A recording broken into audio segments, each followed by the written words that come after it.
안녕하십니까? 지금부터 자동차의 조향장치에 대해서 설명하겠습니다. 먼저 조향장치란 자동차 타이어가 굴러가는 방향을 조정하는 장치로 자동차의 방향을 바꾸는 기술입니다. 스티어링 시스템이라고도 하는데요. 조향휠, 조향축, 조향기어, 피트먼암, 드래그링크, 타이로드, 너클암 등 스티어링 휠에서 타이어까지 이어지는 모든 부품들이 조향장치에 해당합니다.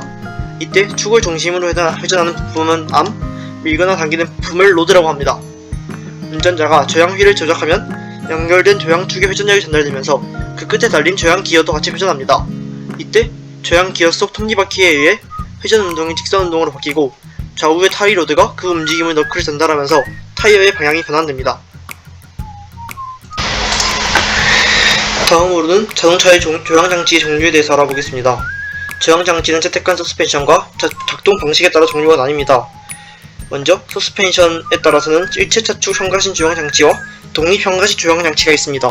일체 차축 현가식 조향장치는 좌우 바퀴가 하나의 축으로 연결되어 있는 서스펜션으로 택시, 버스, 트럭, 승합차 등商用차에서 많이 사용하며, 독립 현가식은 좌우의 차륜이 따로 진동할 수 있는 서스펜션으로 승용차에 주로 쓰입니다. 버스와 승용차의 조향장치가 다른 이유도 이 때문이라고 합니다. 다음으로는 작동 방식에 따라서 수동 조향장치, 엔진 동력 조향장치, 전자제어 동력 조향장치가 있는데요. 수동 조향장치는 스티어링 휠 조작에 있어 사람의 조향력만 사용되는 것을 말하는데요. 현재 대부분 차량에는 엔진 동력 조향장치, 파워 스티어링이 적용되어 있어 만나보기 힘듭니다. 파워 스티어링은 엔진의 동력으로 유압 펌프를 이용해 휠의 조작을 가볍고 신속하게 도와주는 장치이며, 전자제어 동력 장치는 기존의 유압으로 작동하는 조향장치 대신 전기 모니터를 이용하는 방식으로 최적의 조향력을 제공하고 조향 시에만 작동하기에 연비 저감 효과도 있습니다. 지난 2018년 현대자동차는 자율주행 상황에서 두 개의 전자회로를 활용한 듀얼 제어 방식으로 항상 정상적인 조향 능력을 유지할 수 있는 신개념 전동식 조향장치를 개발했습니다. 이는 인공지능과 조향장치가 합쳐진 기술인데요. 운전자 조작 없이 차가 스스로 운전하는 자율주행 환경에서 조향장치의 정상 작동은 승객의 안전과 직결되는 필수사항입니다. 따라서 자율주행 중 조향장치 예상하지 못한 오류가 발생하면 핸들을 안정적으로 제어할 수 없어 정상적인 주행이 어렵기 때문에 관련 업체에서는 이런 상황에도 안전성을 확보할 수 있는 시스템 개발이 중요하다고 합니다. 이 사진은 현대 모티스에서 개발한 자율주행 조향장치의 모습입니다. 이 자율주행 조향장치의 원리는 일반 차량에서는 조향장치 이상이 생기면 운전자는 속도를 줄이고 차량을 안전한 곳으로 이동시키는 긴급조치가 가능합니다. 하지만 자율주행 모드에서는 운전자가 전방을 주시하지 않기 때문에 조향장치 이상이 생기면 운전자가 즉시 개입하기 힘들어 사고 위험이 커집니다. 따라서 어떤 상황에서도 정상 조향이 가능하도록 장치에 들어가는 핵심 전자부품, 센서, ECU, 모터 등을 모두 이중을 설계했습니다.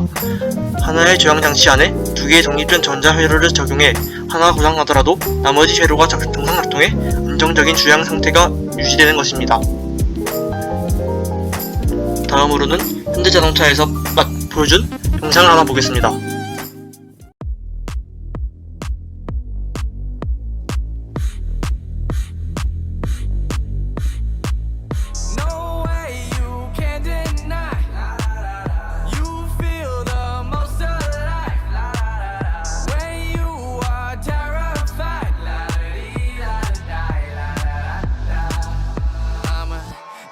Devil on the highway to hell. She's a bad bitch, but she ain't good for my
제동장치에 대해 설명해 보겠습니다.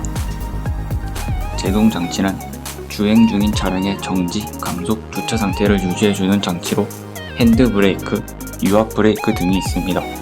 왼쪽이 핸드브레이크, 오른쪽이 유압브레이크의 모습입니다. 우선 핸드브레이크는 주행 중에 발로 페달을 밟아서 조작하는 풋브레이크가 아닌 손으로 레버를 당겨 조작하는 브레이크입니다. 보통 자동차를 두거나 주차시킬 때 사용하는 것으로 주차 브레이크 또는 사이드 브레이크라고도 합니다. 보통 서비스 브레이크가 작용하지 않을 때 긴급 브레이크로 사용하도록 되어 있습니다. 한국의 보안 기준에는 보통 자동차에는 2개통 이상의 브레이크를 요구하고 그중 한 개통인 주차 브레이크는 5분의 1 9배인 건조한 포장 노면에서 빈 상태의 자동차를 완전히 정지시킬 수 있는 성능을 요구하고 있습니다. 다음은 유압 브레이크입니다. 유압 브레이크의 기본 회로 구성은 다음과 같습니다. 마스터 실린더에 부과된 배력 장치는 페달 담력을 배가시켜 충분한 제동력이 발생되도록 합니다. 그리고 제동 안정성을 개선시키기 위해 일부 브레이크 회로에는 제동력 조절기를 설치하기도 합니다. 승용 자동차의 휠 브레이크는 일반적으로 앞차축에는 디스크 브레이크, 뒷차축에는 드럼 브레이크 또는 디스크 브레이크를 사용합니다. 반면에 대형 화물 자동차에는 대부분 모든 차륜에 드럼 브레이크를 사용합니다. 제동 장치의 안정성을 높이기 위해 오늘날 대부분의 자동차들은 텐덤 마스터 실린더를 이용하는 2회로 브레이크를 사용합니다. 한 회로가 고장일 경우에도 나머지 한 회로에 의해 자동차는 제동됩니다. 다음으로 브레이크를 사용할 때 나타나는 두 가지 현상에 대해 설명하겠습니다. 우선 첫 번째는 페이드 현상입니다. 페이드 현상은 빠른 속도로 달릴 때 풋 브레이크를 많이 사용하면 브레이크가 흡수하는 마찰 에너지가 매우 크기 때문에 라이닝, 드럼, 디스크의 온도가 동시에 상승하고 마찰 계수가 작아져서 자동차가 미끄러지고 브레이크가 작동하지 않게 되는 현상입니다. 페이드 현상이 일어났을 때에는 작동을 멈추고 열을 식혀줘야 합니다. 다음은 베이퍼록 현상입니다.